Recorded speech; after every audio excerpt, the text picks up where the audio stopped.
ponete 52% de todos los startups fracasan. Yeah. Y entonces es un tipo de activo donde la diversificación es clave.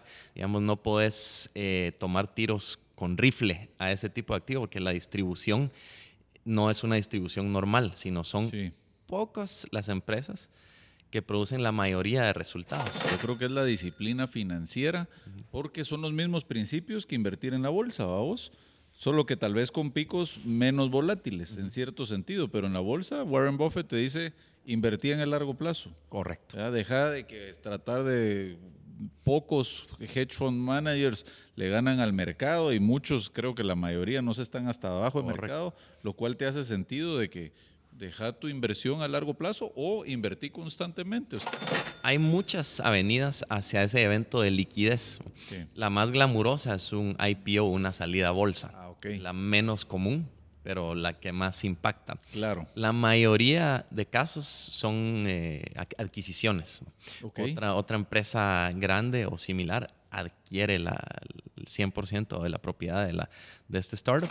Y en esa primera reunión fueron a Chipotle y los founders partieron el burrito a la mitad. Y dicen, ¿qué estás haciendo? Es que esta mitad la guardamos para la cena, este es el almuerzo. Qué bonito, así qué de bonito austeridad. Mensaje. Y ahora ahora son millonarios. Bienvenidos a Money Coach, un podcast para descubrir la libertad financiera. Aprenderás a hacer dinero y tener el mindset del 1%. Llegó el momento de ejercitar tu mente y crear buenos hábitos financieros. Y así como en los deportes, los negocios y finanzas personales también necesitan de un coach. Conversaré con mentores Money Coaches y juntos lograremos vivir en abundancia y crear riqueza. ¿Aceptas el reto? Yo soy Adrián Lemke y esto es Money Coach.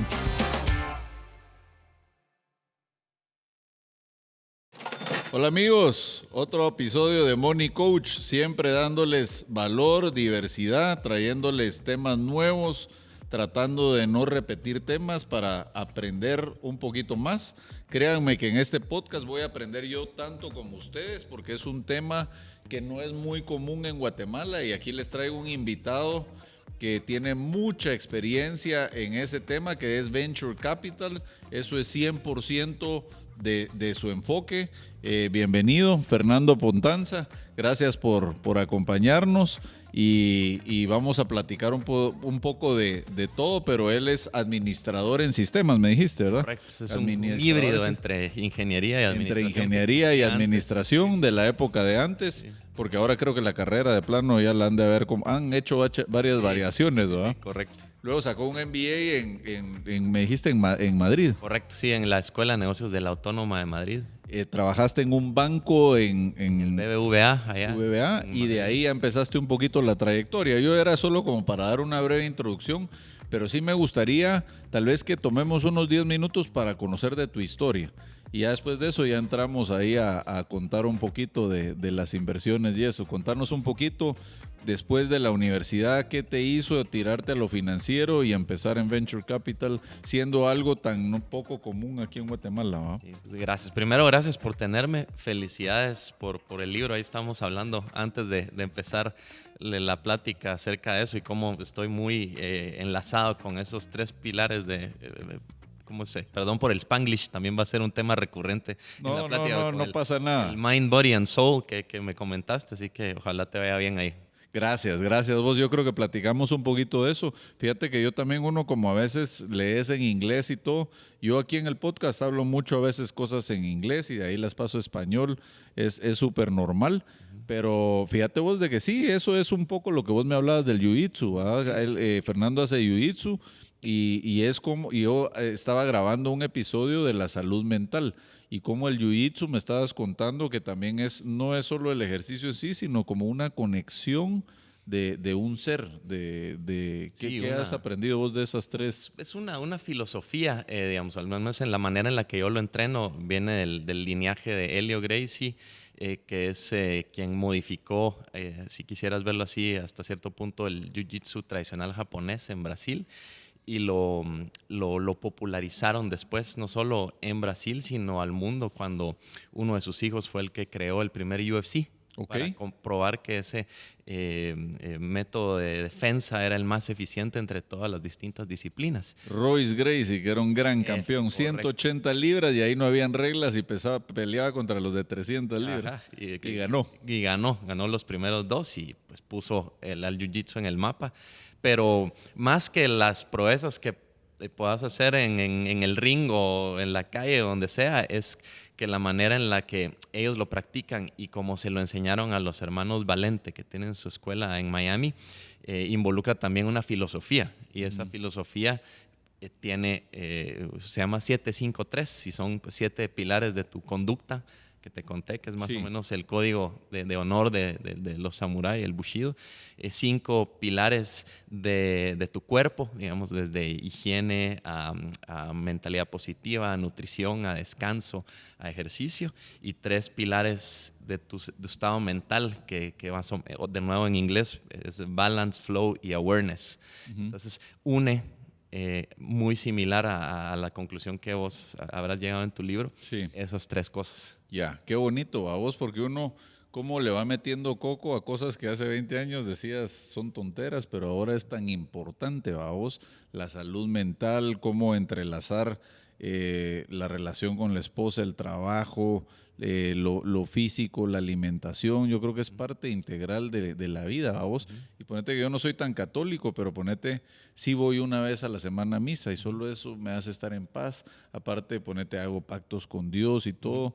Y mano, yo creo que le da a uno una sensación de agradecimiento y te hace conectar más con la gente, porque estás bien y la gente va a ver tu mejor versión, ¿verdad? Sí, y le agrega como profundidad a la manera en que experimentas la vida. O estás en una plática, pues estás más metido porque pues, tenés esa espiritualidad, ¿verdad? Sí. Sea religión o sea cualquier otra manera que lo logres. Exacto. Mira, y bueno, y contame, entonces Pero bueno, estudiaste en Madrid y al final, regresemos, sí. ¿cómo empezaste en finanzas? Entonces, pues curiosamente yo estudiando en la Universidad Francisco Marroquín, pues eran sistemas la carrera, pero tenía una carga fuerte de economía y finanzas porque la universidad está anclada sobre los pilares de economía austriaca. Y al final eso fue lo que más me paró llamando la atención de la carrera. Sí. Y quise meterme al mundo financiero, pero en aquel entonces, estamos hablando ya hace muchos años, Sí. no... La misma edad que yo, y sí, son muchos años. Sí, no te abrían las puertas fácilmente con un background en sistemas. Yeah. Entonces, me vi casi que obligado a ir a sacar una maestría, O sea, no un había MBA. mucha oportunidad de trabajo con tu carrera. Llegabas a un banco o a algún puesto financiero y decís, estudié sistemas. o administración. ¿Qué está Ajá. haciendo aquí? Sí. Sí. Váyase al departamento de tecnología. Entonces, pues, ya después de sacar esa maestría, sí ya tuve chance y de haber trabajado en el banco allá, en el BBVA, que es un banco, creo que es el segundo banco más grande enorme. de España. Ya regresé a Guate y ya empecé en el sector financiero, empezando por trabajar en un banco. Ok. Luego, pero ¿En qué banco estuviste ahí? En aquel entonces era el Banco Reformador. Sí, que se unió con Vaca. Ajá. Correcto. Que estuvimos en la misma. ¿En qué año fue eso? Estamos hablando 2006. Ahora sí. Va, pues yo estuve 2008 en Industrial también. Ajá. Ajá. Ok, perdón. Y fue una experiencia súper interesante, pero en mi mente siempre estaba tal vez un rol más activo del lado de trading, de ese sector más sexy, si quisieras verlo así, de las finanzas. Tal vez que en los bancos nada que ver acá. En los bancos nada que ver acá, es un apetito bajo al riesgo. Y donde había dejado mi currículum hacía muchos años, cuando regresé de la carrera, me llamaron curiosamente 2 años y pico después de haber venido y me dijeron, mire, usted dejó su currículum acá diciendo que le gusta la bolsa y todo eso. Hay un puesto para alguien como usted. Bueno, vamos. Y fui a esa entrevista y resultó ser Juan de Dios Aguilar, Sí. que tiene un multifamily office, Sí. se llama Invercorp. Paramos platicando, creo que habrán sido unas 4 horas ese primer día y 2 semanas después estaba trabajando ahí. ¿Y ahí qué edad tenías más o menos? ¿Estabas como en tus 30, no? Estaba un poquito antes de mis 30, hasta el 29, cumpliendo 30 tal vez. O sea que ya llevas en este rollo, ¿qué? De 15 años. Sí, un poquito más de 15 años. Y eso es muy valioso porque yo siempre menciono que uno, para volverse experto en algo, necesitas 7 años, 10,000 horas. O sea que vos ya ya pasaste ese expertise total, ¿verdad? Sí, y aparte, si pensás, como bien lo acabas de decir, cosas a largo plazo, ahí es donde hay interés compuesto, digamos, no solo en una inversión, sino también en conocimiento. Exacto. Y en las relaciones que tenés con la gente que estás trabajando. Entonces, todo crece exponencialmente y ya para el año 10 ya ves, Eso. ¿verdad? Y me encanta porque fíjate que yo lo he puesto muchos ejemplos como yo creo que eso también lo puede pensar uno en corporativo, porque esto va mucho para emprendedor, pero también va para colaboradores, ¿va?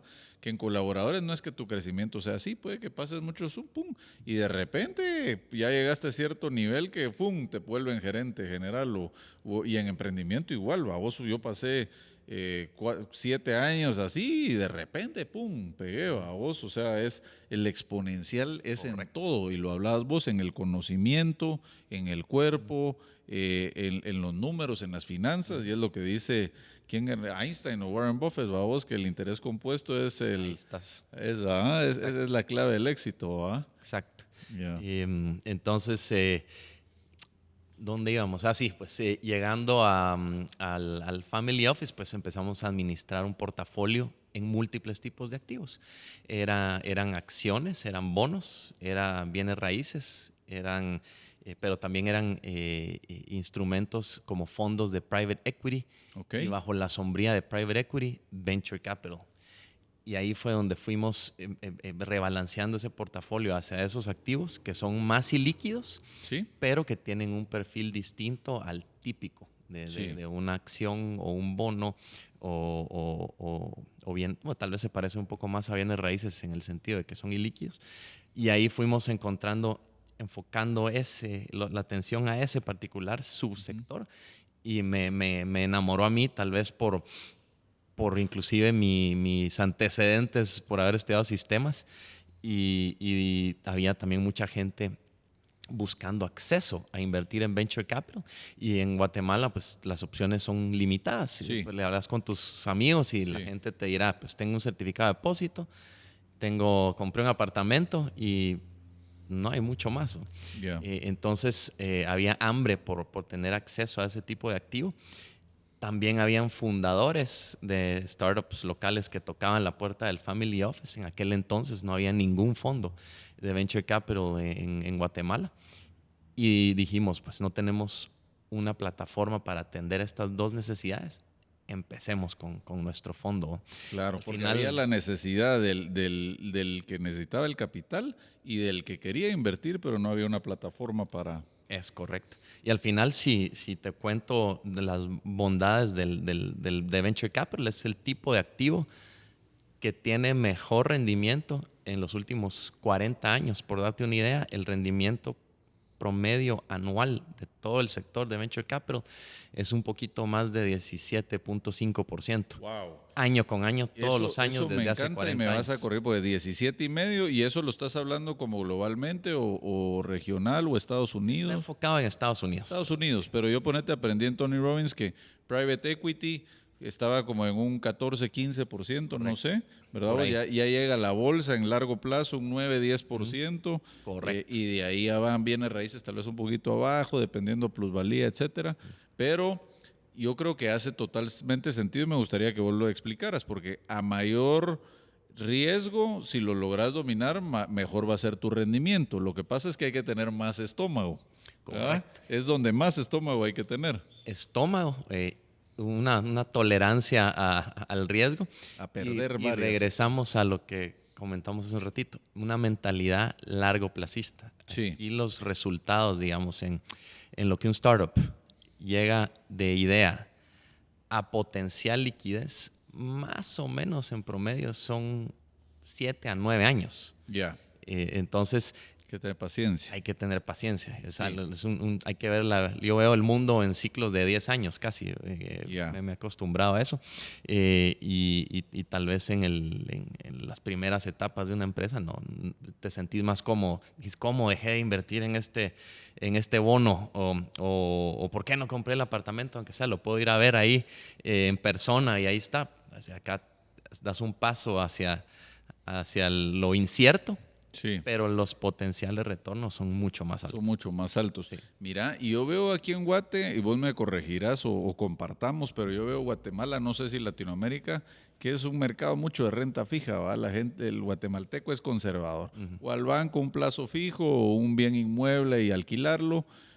Bueno, ya venimos los empresarios en otro nivel, pero ¿qué perfil atraes vos de inversionista, verdad? Es más, ahorita, me imagino que en tu experiencia empezaron interno y ahorita ya han de tener hasta fuera de Guatemala. Sí, tenemos inversores en toda Centroamérica.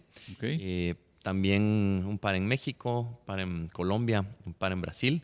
Y ahorita que estamos ya pensando en hacer el cuarto fondo, pues tal vez te cuento después de la dinámica de cómo es que levantas un fondo, lo invertís y luego levantas otro. Okay. ¿Y por qué?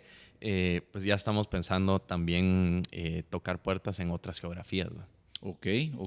Y ahí, ¿cómo te volvés atractivo? Por tu track record, me imagino. Correcto. ¿Verdad? Reputacional, founders. Correcto.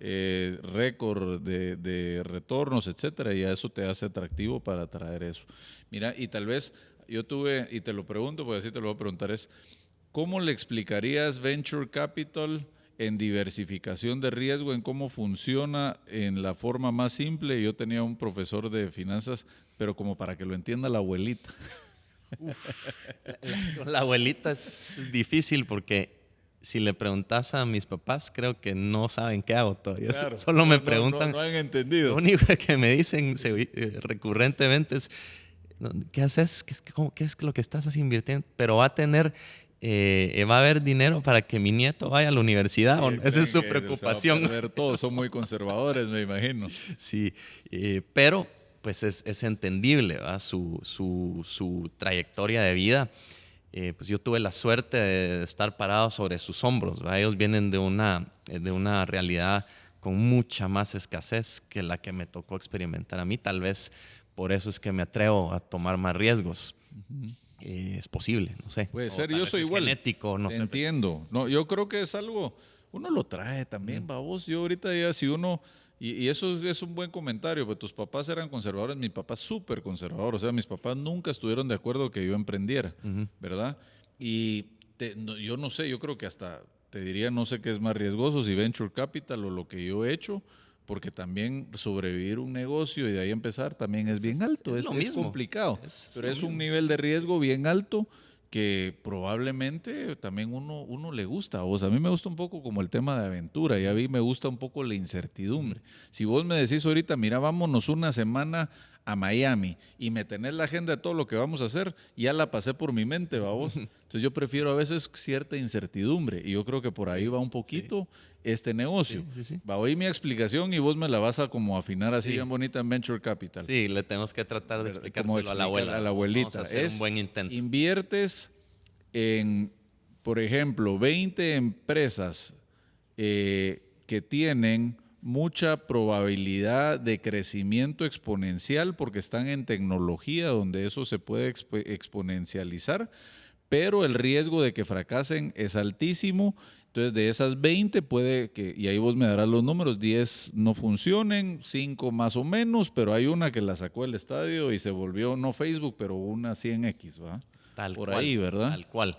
Ponete 52% de todos los startups fracasan. Ya. Y entonces es un tipo de activo donde la diversificación es clave.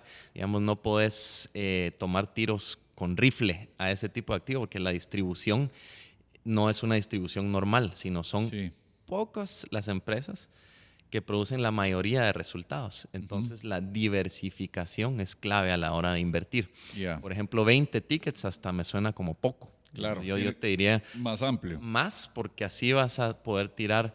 Tampoco es tirar con escopeta a ciegas, pero sí, si estás expuesto a la mayor cantidad de oportunidades de encontrar esa empresa que la va a romper, mejor te va a ir y más vas a poder capturar ese retorno promedio que el tipo de activo te da, que es ese 17,5, 18.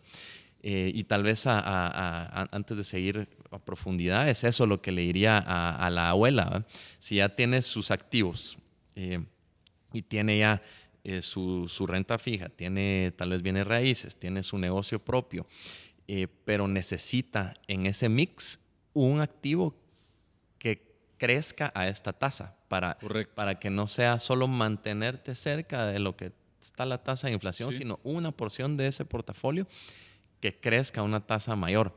Es por eso que, por darte otro ejemplo, los fondos de pensión y los endowments han subido en los últimos 20 años su posición en private equity y venture capital de 13% a más o menos 39%. Wow. Entonces vos decís un pension fund, un fondo de pensiones que debería tener un mandato súper conservador, ¿qué está haciendo invirtiendo en private equity que esa y venture capital? diversificación le lleva a ese 17,5. Exactamente. Entonces, eso le diría en temas de construir un portafolio de tu patrimonio, debe tener ese componente, en mi opinión.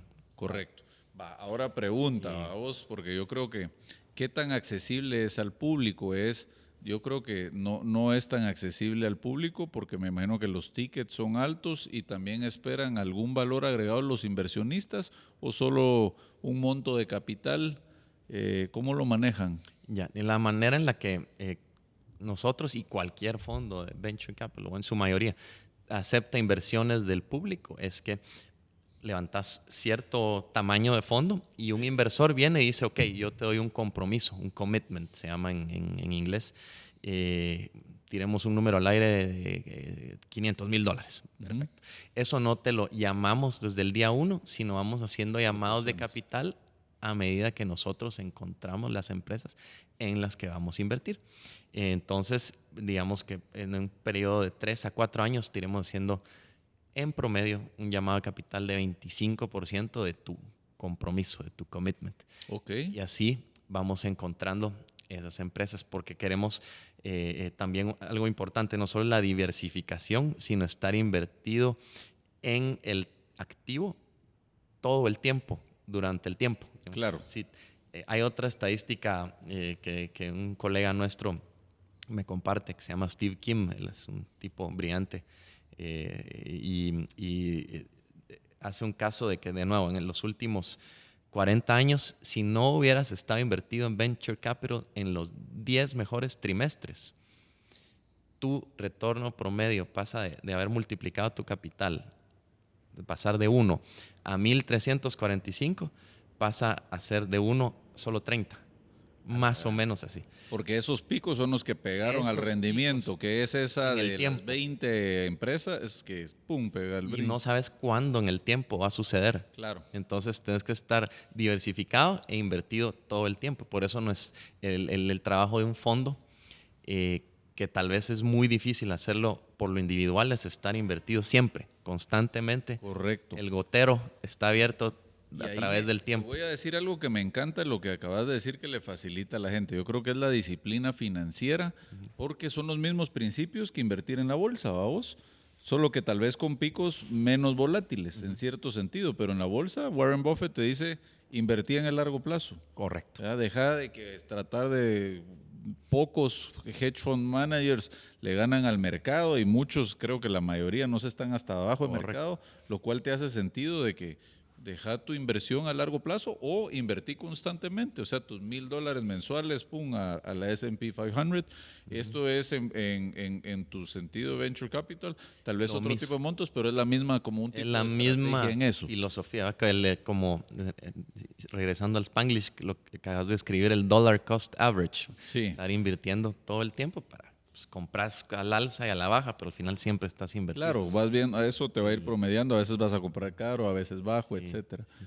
Como otro componente que nosotros le agregamos a nuestra fórmula es que invertimos no solo directamente en empresas, sino también en fondos que a su vez invierten en empresas. Sí. Todo en etapa temprana. Entonces, si lo ves así, una buena porción de nuestro portafolio está invertido en unos 15 a 20 fondos. Ok. Cada uno de esos fondos invierte en 35 a 40 empresas. Hacer la mate. Son Y esa 500 mitad del empresas, portafolio está altamente diversificado, Ya. buscando capturar el retorno promedio del tipo de activo, que es ese 17 y pico %. Y la otra Sí. mitad ya la invertimos directamente en las empresas que nos van gustando. Ahí va mi pregunta, mira, porque yo digo, yo no puedo competir con Fernando porque me lleva 15 años de experiencia.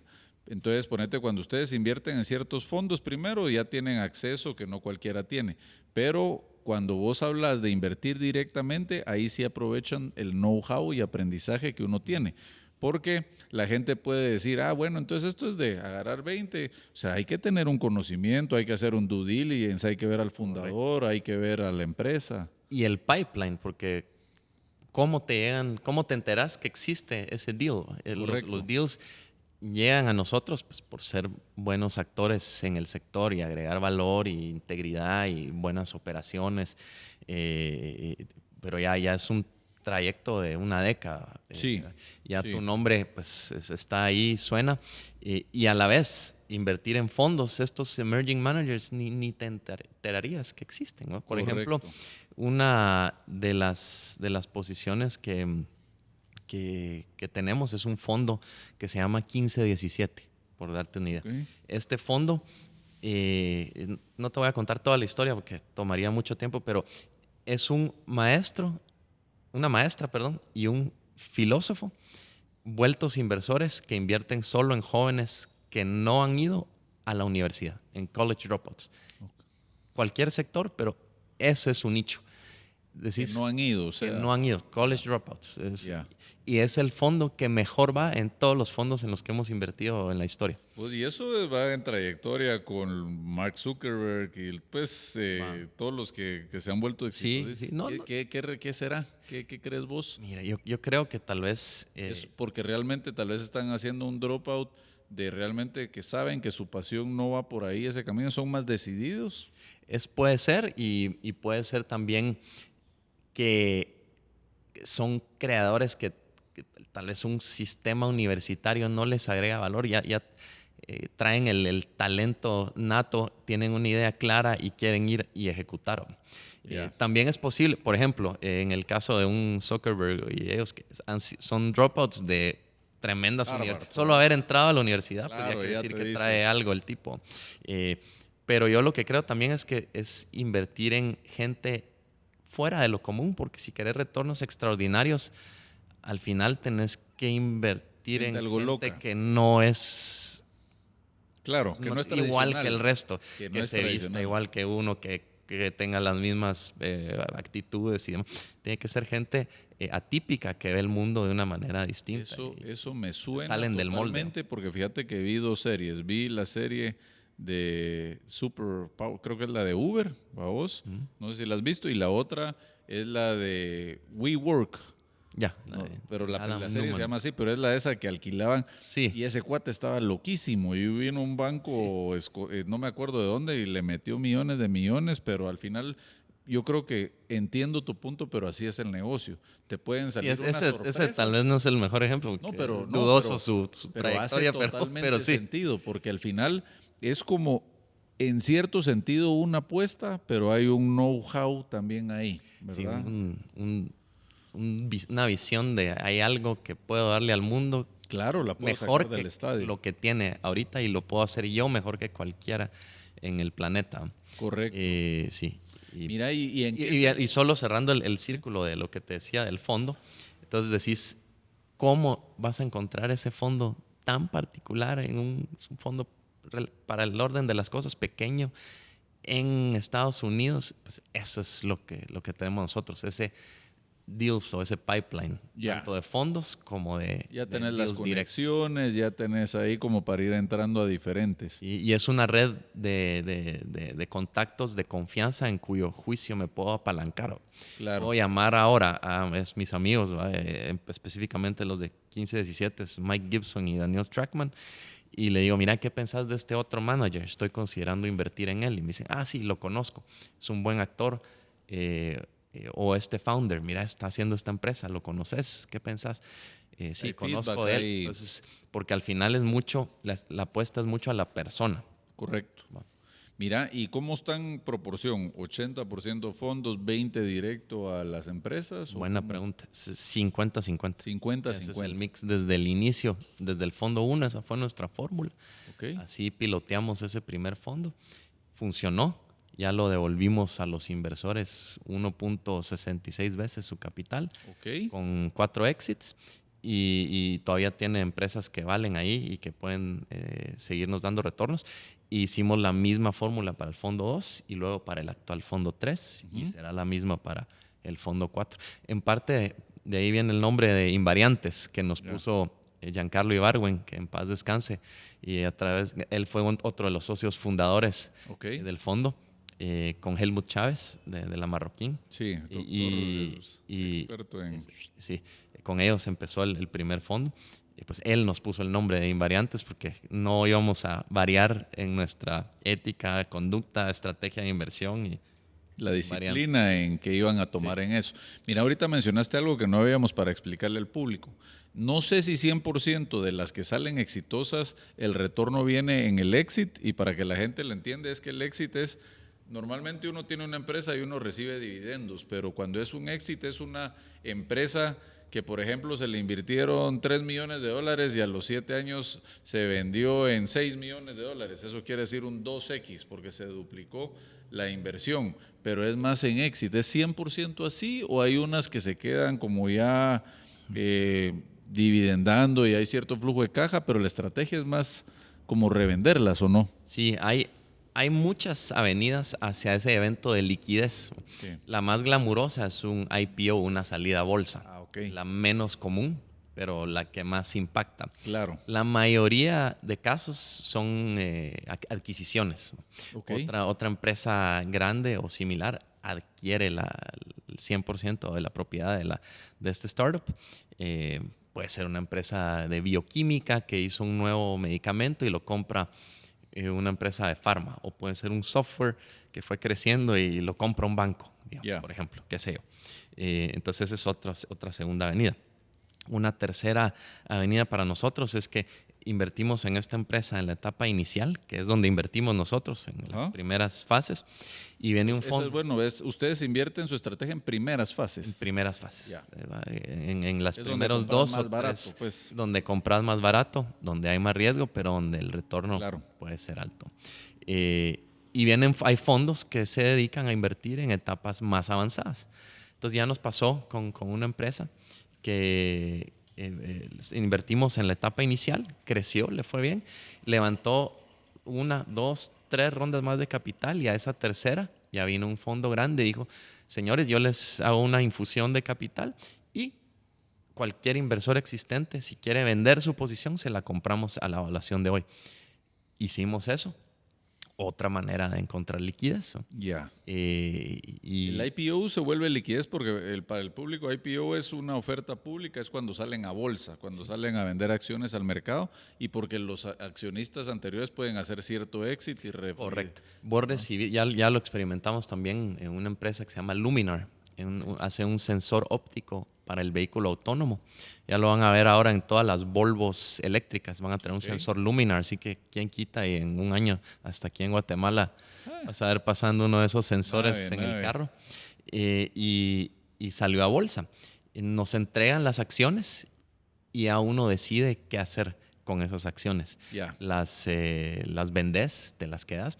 Usualmente hay un periodo de 6 meses donde no puedes vender para que no haya fraude interno al salir a bolsa. Pero al mes 6, efectivamente, es como que tuvieras acciones, pues no de Apple o de cualquier empresa, pero de la empresa en la que vos invertiste desde el inicio. Y ya decís, ok, vendo.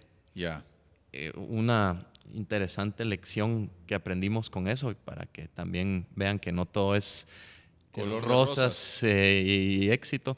Esa empresa vendimos hábilmente el 75% de la posición y con eso devolvimos el fondo entero y más. O sea, fue una excelente experiencia. O sea, 75% ya incluía retorno. Correcto. Y devolvimos el fondo entero con una empresa. Pero el 25% que nos quedamos apostándole al crecimiento que veíamos que podía manifestar la empresa aún. Nos lo quedamos y esa empresa del momento en el que vendimos a $25 está hoy a $1. Claro.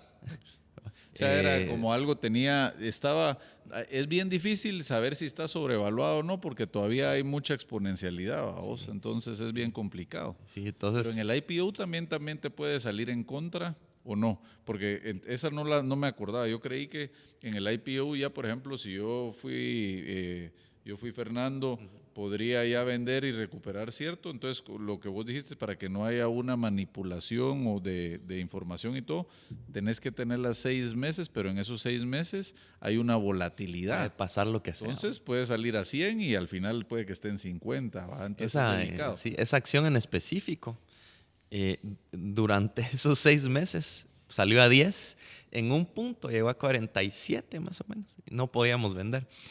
Bajó a 21 cuando nos la entregaron. Esperamos y la vendimos a 25. Y fue excelente experiencia. Y sin embargo, tenemos esa espinita ahí, que ahí tenemos la colita que quedó, que no vendimos a una evaluación bajísima. Y ahora esperando una vez más que resucite, porque la empresa está ejecutando bien. Ok.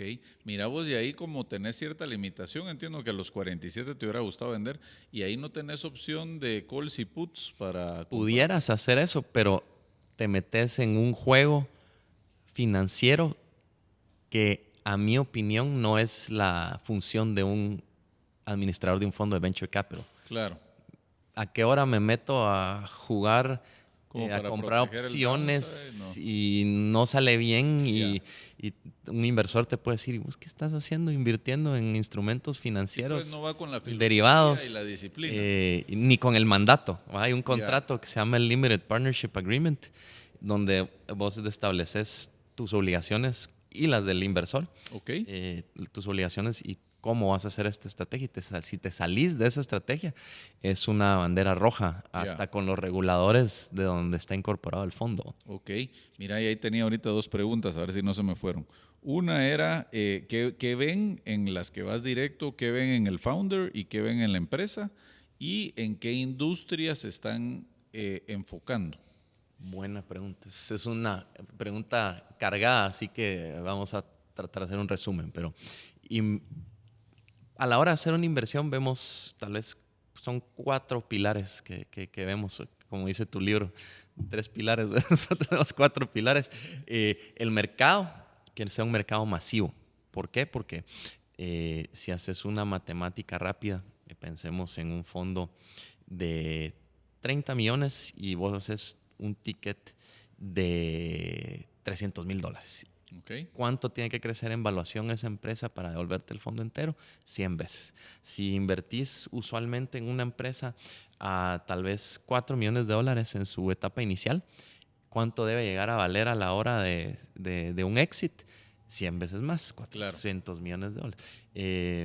Entonces, ¿cuánto debería estar vendiendo la empresa para poder un múltiplo de esas ventas justificar esa valuación?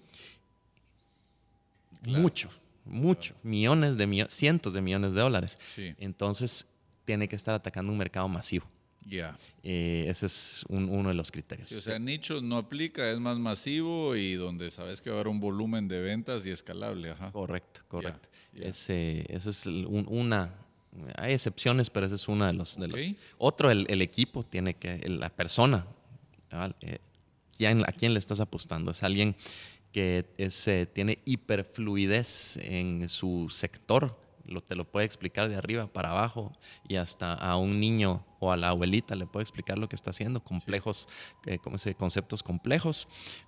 Pues tiene buena elocuencia porque tiene que convencer al final a clientes, al equipo que contrata y a los inversores. Tiene que ser un narrador hábil. Un líder, así como que influye. Ajá.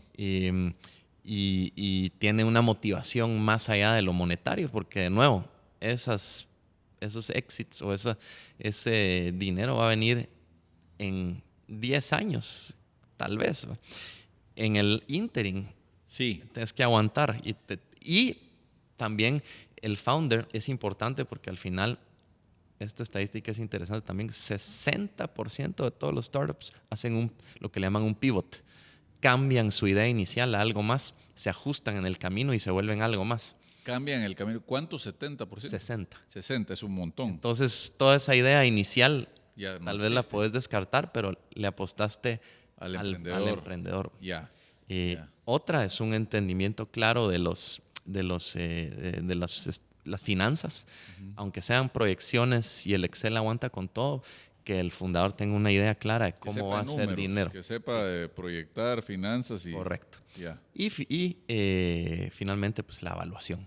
Ya. Tenemos que invertir a una evaluación disciplinada. Hay periodos de abundancia donde de ese 4 millones que te digo, los founders te están diciendo, no, yo voy a levantar mi primera ronda a 20 millones. Claro. Tienes que ser disciplinado y tal vez dejar pasar esa. Claro, porque tal vez les está volando mucho. Y eso es una bonita disciplina, porque para que entiendan un poquito cómo son las valuaciones, aquí son mucho más complicadas. Tú tienes un bien inmueble, aquí hay valuadores, hay mercado, cuánto vale la construcción, cuánto vale la tierra, y eso vale el inmueble. En empresas, quiera que no es complicado, pero cuánto ganas, eso proyección, traído a valor presente, activos, etcétera, y eso te da una evaluación, ya es un poquito más complicado. Aquí, básicamente, es comparativos y un poquito cómo van las rondas, ¿verdad? Porque viene la primera ronda, la evaluamos a $1 millón, ¿verdad? Entonces ya va la segunda hemos hecho esto que ha avanzado. Correcto. Y según ahora va a 4 millones. Y ustedes, correcto, me imagino que tienen comparativos, porque dicen, correcto, una empresa de esta industria en otro lado, en este momento, está siendo evaluada. Entonces ahí ya puedes negociar con el founder para ponerlo en su... La tenés clarísima. Al inicio, en esa etapa conceptual, pues no hay una trayectoria de ventas en la que te puedas apalancar para hacer un análisis de discounted cash flow, qué sé yo. Eso sí, viene años después, ya para las series de crecimiento, tal vez posterior a una serie B. Pero al inicio, justo te apalancas de comparables en el sector. Hay ahorita, por ejemplo, las evaluaciones promedias al último trimestre en Estados Unidos para etapas iniciales, perdón, es alrededor de 15 millones. Hay 15 millones en la etapa inicial. Hay una gran dispersión ahí, ¿verdad? Entre el promedio, la moda, el alto y el bajo. Eso lo tendríamos que ajustar a Latinoamérica a la baja, donde las evaluaciones son usualmente suena más bajas. Alto. A vos, por ejemplo, esa de 15, me imagino que ha tenido menos de $1 millón de capital invertido, pero ya ha tenido cierto track. Ahí tocas otro punto clave, que también a la hora de levantar hay que ver cuánto necesita la empresa para operar unos 2 años sin tener que levantar más capital. Sí. Y al mismo tiempo, cuánto se va a levantar para que sea equivalente a tal vez no más del 20-25% de la propiedad de la empresa, porque se lo estás quitando al founder. Correcto. Y si le quitas mucho, que es algo que he visto que pasa a veces acá en nuestra geografía, que te doy la inversión, pero dame la mitad de tu empresa. Le quitas el incentivo. Le quitas el incentivo. Y a largo plazo es dañino. Es dañino. ¿Cuánto has visto que es sano? ¿Un 20, 30 máximo? En las primeras rondas, 20, y 20%. Ya tal vez de la segunda o tercera en adelante ya baja a 10. Ah, ok. Sí. O sea, irse diluyendo. Es un cap table, digamos, saludable. Es un diluyendo para que, como él va levantando capital, que no se vaya a quedar en un futuro menos de un 20%. Correcto. No sé si es que se vuelve muy grande. Correcto. Y otra cosa que me gustaría para la audiencia es que el riesgo de estos fondos es que muchos tardan en producir ingresos. No sé, ya por ejemplo, ver un Uber que famosísimo a nivel mundial, pero hace un par de años seguía perdiendo plata por la inversión y todo eso. Entonces, necesitan estar levantando capital, y si no llevan ese track record, en un momento puede ser un inversionista nuevo, ya no hay plata y es donde se viene el piso. Correcto. ¿Verdad? ¿Y qué pasa ahí? Por ejemplo, si vas levantando primera ronda de 1, de ahí a 4 millones, de ahí a 7, pero después de 7 el track no se vino y ya le está costando levantar capital. ¿Va a tener que bajar su evaluación? Sí, puede hacer lo que se llama un round interno con inversores existentes, quienes están dispuestos a invertir a una evaluación igual a la ronda pasada o más baja, un down round. Sí. que es nefasto para todos, porque Sí. estás efectivamente diluyéndote. Y es por eso que diluyéndote más que la ronda pasada, pero pues por eso que lo hacen usualmente los inversores existentes para protegerse y para vos que te tomaste el riesgo de acompañar a la empresa durante su inicio, no diluirte. Decís, va, démosle esta infusión que necesita para sobrevivir. El que se diluye más ahí es el fundador, pero Claro. esa es una alternativa a una circunstancia De vida esas. o muerte. ¿Va? Porque al final es como que necesita comer, ¿va? Necesita cash, o sea, necesita...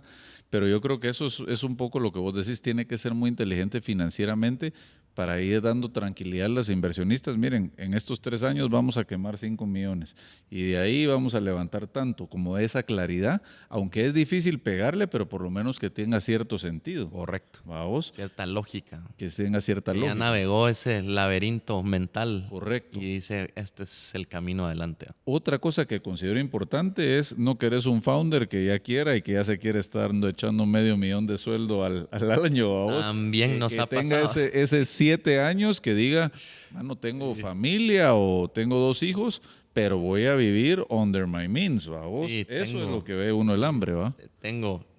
Mira, a la fecha que habremos invertido ya en tal vez más de 90 empresas y 33 fondos. O sea, Ok. tengo historias de todo. Ya, sí, ya soy ahí. Y sí, ya he visto más de un par quebrar por recetarse salarios mucho más altos de la realidad de lo que es un fundador de un startup. ¿no? Claro. Tenés que... un caso de éxito es una empresa que justo participamos a través de 1517, se llama Loom. Ellos hacen puedes grabar un video y fácilmente desde tu desktop y digamos que te voy a dar pointers en esta presentación, pues solo hago clic y digo, mira, Adrián, aquí cambiemos este logo de acá para acá, papá, y te lo mandas. Comunicación asincrónica entre equipos. Tuvieron un gran éxito, pero ellos empezaron, y no se le olvida esta historia a Mikey y Daniel, juntándose con ellos, y en esa primera reunión fueron a Chipotle y los founders partieron el burrito a la mitad. Y dicen, ¿qué estás haciendo? Es que esta mitad la guardamos para la cena, este es el almuerzo. Qué bonito. Así qué de bonito austeridad. mensaje. Y ahora ahora son millonarios. Pues. Ese es el mensaje, ¿va vos? Pero muchos no siguen ese consejo y se Pero entran a también recetar salarios. En parte lo que vos querés también que tu founder esté enfocado es que esté productivo y que no está pensando en cómo pagar sus cuentas. Entonces sí tiene que haber un nivel balance. Que gane, pero ok, que lleve su ritmo de vida para que pague el colegio de sus hijos, su casa, su comida, pero que esté enfocando en producir, pero que no esté sufriendo demasiado a que se desenfoque. Me imagino que es un balance. Es un balance. Ahora yo necesito unos tips porque no sé si te conté ahorita que estuvimos en el Volcano Summit y voy a ser uno de los inversionistas en Shark Tank Guatemala, que es un programa que viene ahorita, que está en... Y realmente entiendo, pero no tengo la práctica. ¿Va? Vos sí he tenido, entre los negocios que he tenido y fracasos, he invertido en cosas, incluso en una financiera con un patojo de Antigua, etcétera. Pero, ¿qué tips me darías en industrias? O sea, más ya chapinizando un poquito aquí a Guatemala, ¿en qué me debo fijar? Yo ya me llevo mucho lo de la escalabilidad, un poco lo del founder.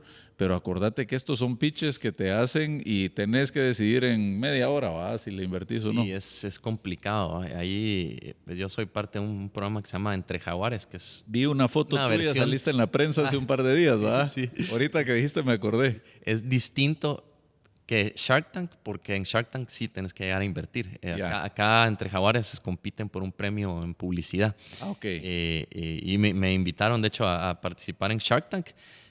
Pero luego en mi mente dije, o sea, ¿qué empresas de tecnología van a llegar? Y quiero meterle, porque no es poco, no es despreciable el capital que hay que llegar a invertir. El compromiso para llegar a Shark Tank es voy a invertir potencialmente esto. Sí. Sí. Nosotros estamos por levantar un fondo 4. No sé si tengo caja que me sobre para Shark Tank, pero me alegra que hayan esos programas.